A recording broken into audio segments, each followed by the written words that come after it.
Hi everyone, welcome to Frankenstein's Fabrics video tutorials. Now I am using a new camera setup today, so forgive me if it's a little screwy.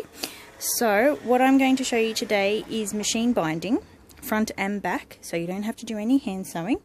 And I will show you using a small sample block from a leftover project that I had. So it's already quilted. Now the thing I find that makes binding a lot easier is if you overlock your edge.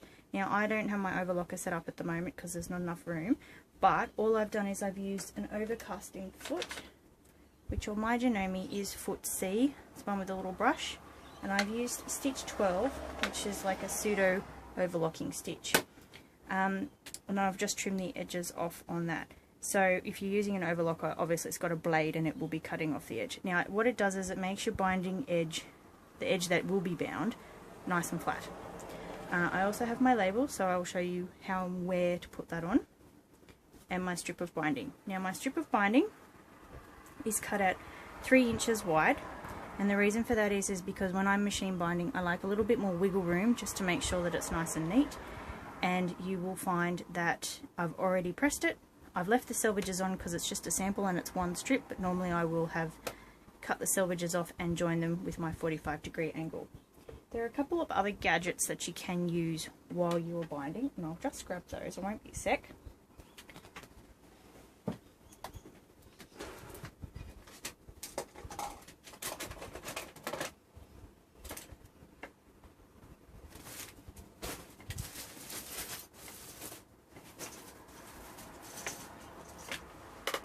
And they are your binding clips, which come in a variety of sizes.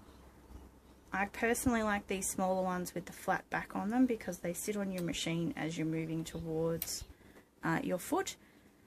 There are these larger ones which I quite like for when I'm doing handwork instead, but binding clips are very handy. And the most important tool I find with machine binding is this nasty looking creature here, which is called a tailor's awl. Now some of you who have done dressmaking will recognize this. I used to do dressmaking, but I really only have ever used this tool for binding. It's basically just giving you extra grip and an extra hand when you need it, so I like to keep it close at hand. Now with my binding I've got my walking foot on, which is actually dual feed on my Janome. I've set it to straight stitch and currently my needle position is in the middle. However, you will find that walking feet vary from machine to machine, so you need to find the happy place. And the reason I say this is because a walking foot is symmetrical, so it's even on both sides, and you'll find that with some of the walking feet, like on my one here, it curves round. Now instead of following this front edge, I want to follow this side edge, but the distance from this edge to the needle position is too far. It's almost 3/4 of an inch. It's just too much. So what I like to do is I like to move my needle position as far over as possible, which on my Janome, which is a Memory Craft 7700 QCP, is needle position 7.0. And now my needle is all the way over here, so it will go down into this divot that's here. So to begin, what you want to do is the same process as how you would attach your binding by machine to the back of your quilt, to the front of your quilt, sorry, and then to the back for your hand sewing, except in this case we're doing the opposite. So we want to turn our quilt over and attach our binding to the back. Now because this is so small, it's going to be a little tricky at the start and stop, but I will show you. So you want to leave a tail. So in this case, because this project is so small, I'm going to start closer to my corner, which is not normally how it's done. But you want to give yourself a really decent gap here so that you can join your binding edges. So what you want to do is line up your binding, raw edges matching, and pop it under your machine. Now I'm lining up here. I'm not looking at this point here because it's too grounded. I'm lining up with the very side of the foot. Now I pop my needle down and I do a couple of reverse stitches just to secure. I will then go forward, and what I actually want to do is I want to stop from the this edge that's here, the horizontal edge, I want to stop the width of my foot, needle position to the edge of the foot from this edge. So if you were doing it normally, people would recommend 1/4 of an inch. Because this is not 1/4 of an inch, you're following your foot. So I generally like to eyeball it, but there is a way to tell. So all I do is I stitch forward, I leave my needle down and lift my foot up. Now I put my foot back down and I can see that my foot is now lined up in the right position. So it needs to be this edge of the foot to the straight edge of your quilt. I then lift my foot up and I lift my needle up. And everybody goes, oh no, don't do that. You need to. You fold up your binding fabric so that this is now a straight edge and this is a straight edge, and you have your 45-degree angle. You then fold it back down so that this is straight again, this is straight, and you have your 45-degree triangle flap. You pop it back under your machine, under the foot, making sure once again that side is lined up with the foot, and you put the needle back down. I do a reverse on my corners because it's a high wear and tear area.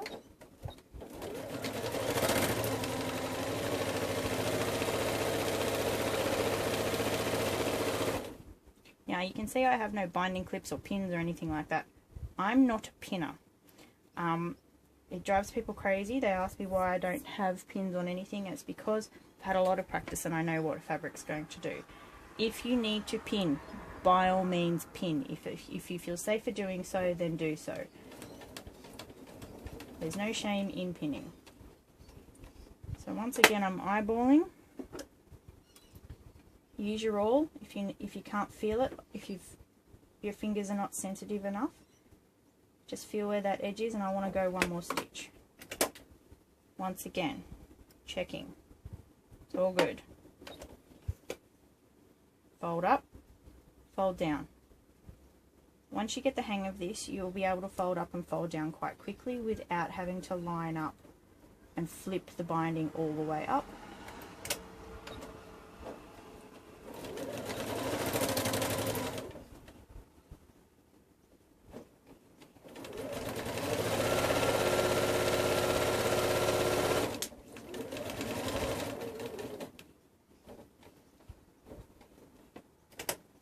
Make your way around your quilt, making sure all your corners are nice and square, and you can always check just by running your finger along there. If there's anything hanging over extra, that will cause a problem with your mitre.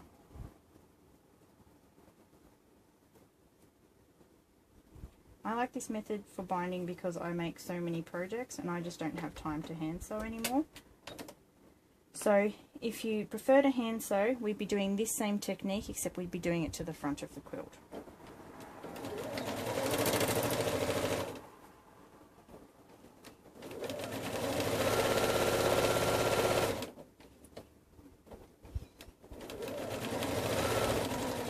Now for those of you who live on the Central Coast, I do teach this as a class where you can come in and have help in person, and it's nice and visual that way.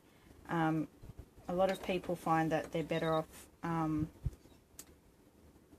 actually hands-on in class and that sort of thing, and that's fine, perfectly fine. Everybody learns in a different way.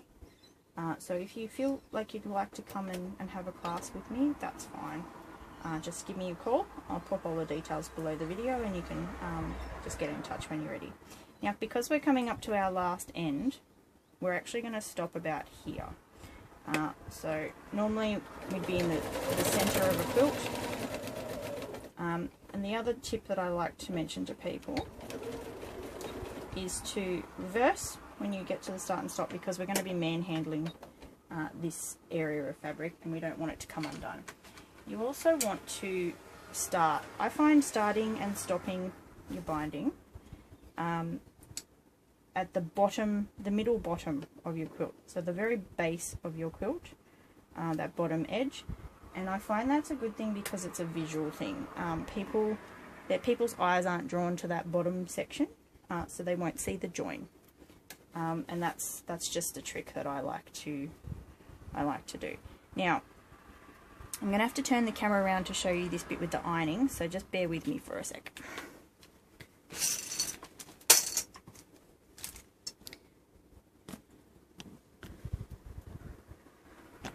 Okay. Just get this into position so you can all see. Okay, so what I've got here is the binding. What I want to do, just move this back a bit more.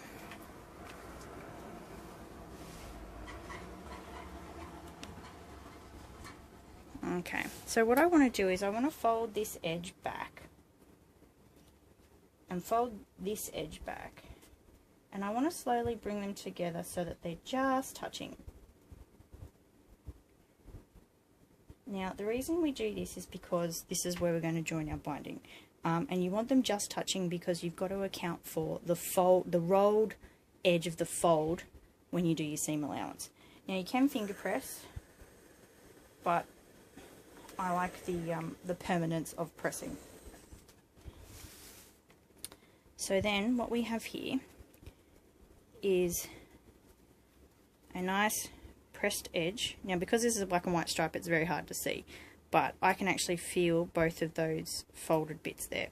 So what I then do is I take my scissors, and this horrifies people too, take my scissors and I cut a 1/2 inch from the fold.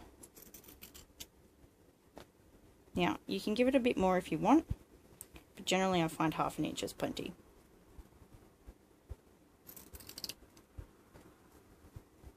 So I've given that one a fraction less. So I've got my thing there, ready to roll. Okay, so what I want to do then is I want to separate the binding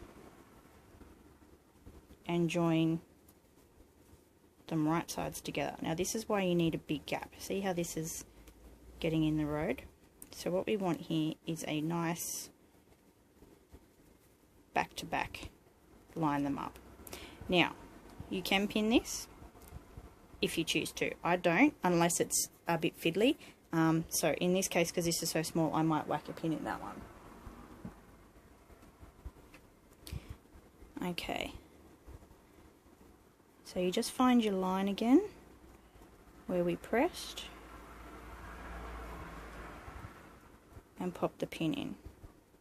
You'll see why this is handy when we get back to the machine, so I will go back to that. Just let me turn this around. And I might zoom in a little bit so you can see this.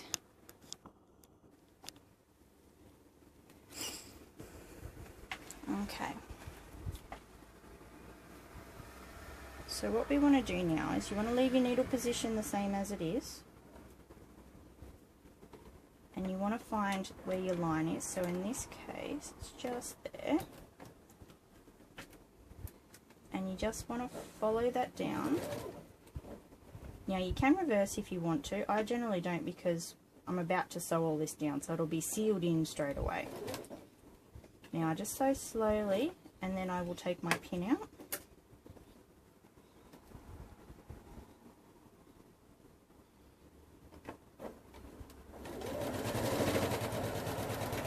And we're ready to go.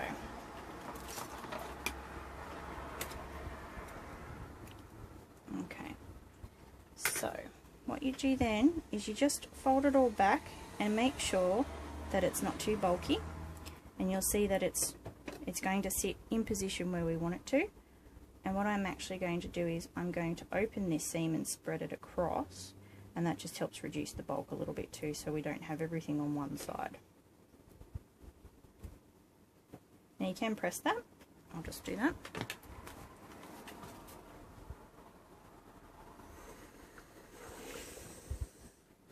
It just makes everything sit a little bit better. Now, because this is an unusual project, I'm going to add my label in now, but normally I would add my label on the bottom left hand corner as I come down. So I'd come down this side, so I would add it roughly there, above where your miter is, because you don't want to be stuffing around with trying to move the label out of the way when you're mitering. So if I was putting it, we'll pretend this is the left hand side, I would put it in roughly there. Now these labels are from a company called Bags and Tags. They are brilliant labels, and Christine, who I deal with through the company, she is fabulous. So if you ever want labels for anything, talk to Bags and Tags. Now I'll also pop their details up so you can have a look. So what I want to do now is I'm going to finish off this edge. So I go back to just before where I reversed, put my needle back into position, making sure this is all lined up. I will then do a little reverse again, and then keep sewing until I get back to this reverse. I'll just pull this out of the way because it's a little bit close and you can't see it. I'll reverse a little bit there, and I'm done. Cut all your threads off so they're out of the way, and you'll see that the label is now in our seam, and it's a double folded label because my shop name's so long, they had to do a longer tag for mine. Okay, back into position. Okay, we're still in our needle position 7.0. Make sure everything is good to go. We turn our quilt over to the front. Now, this is the point where you can trim off any loose threads, anything that's going to get in your road, and go from there. Don't have to be too precious about it. Now, I like to start where my join is, and I just bring it over, and I find where it wants to sit. I know that sounds a bit weird, but it will naturally want to fold into a certain spot. So, I get it under my needle.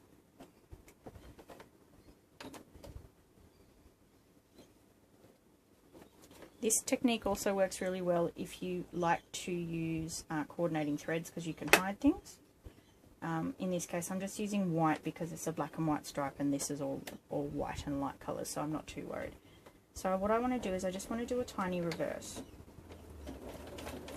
This area is quite bulky because that is our joint, so you just want to take it slowly, and all you want to do is you just want to sew just on that folded edge. When you get to your first mitered corner, what you want to do is you want to stop sewing with enough room that you can play around with the corner. So you don't want it to be up here because you can't lift the foot and get into there. So what you want to do is you want to make sure this edge is straight, the folded edge. This is now a 45 degree. Because of what we mitered on the back, this is what's happening here. This is all straight. You can feel the quilt top underneath. There's no loose bits.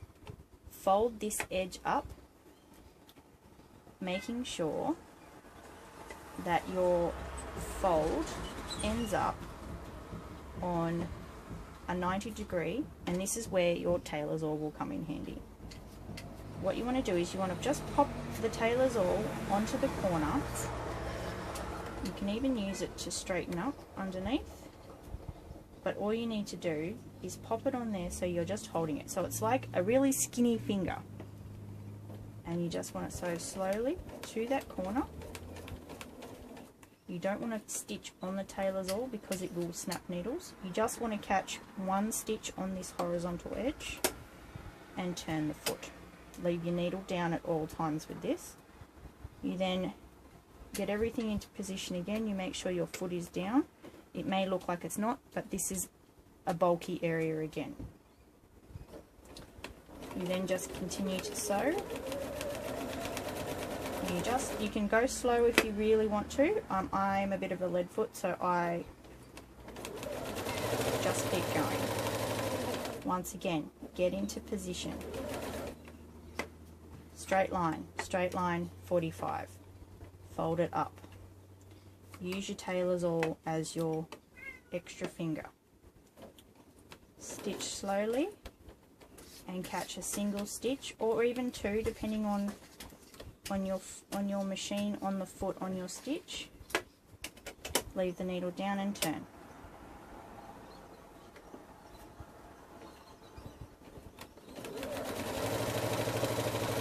You can use the awl to guide yourself as well. It just keeps everything flat. It's an extra finger. Just think of it like that, but it's one that's nice and narrow and gets you into closer spots.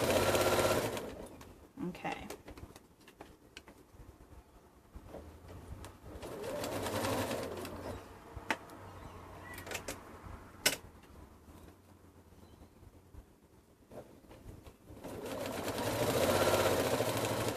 Now, I'm fully aware of the fact that this looks like some of this is now shorter, because if you want to cut your binding a little narrower, and I'll show you why on the back when we're finished, because what happens is that it comes in too far. Because it's a wider binding, it's come in too far, and so you lose your 1/4 inch seam allowance that you have on your pieces that you've cut. So this square, if you have a look here on the corner, we've lost all of the stitching that I did because it's sitting up here. A lot of the time, the best way to avoid it is to not bind something that's got lots of piecing quite close to the edge.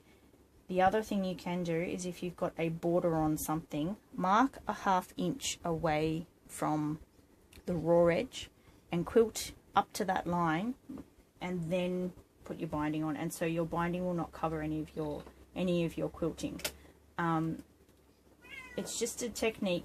It's not going to work for everybody, it's not going to work for every project, and that's fine, but this is a great way to do things fast. Now we're back at the beginning, so slow down a little, get into position and line up with your start stitch, and a little reverse. Okay, so we trim our threads, and then I will explain about cutting the binding a little bit shorter if you so choose, but it's literally going to be 1/8 of an inch. Okay, so we're all done. That's quick. Now, if you feel like you need to hand sew those down with a few stitches, by all means. I've been binding like this for about 10 years now, and I haven't had any quilts come apart. Now on the back, you can see here this tiny little line.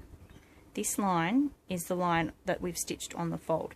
If you don't like this line being here, if you were to cut your binding at say 1/8 of an inch narrower, you could get closer to your folded edge that's here.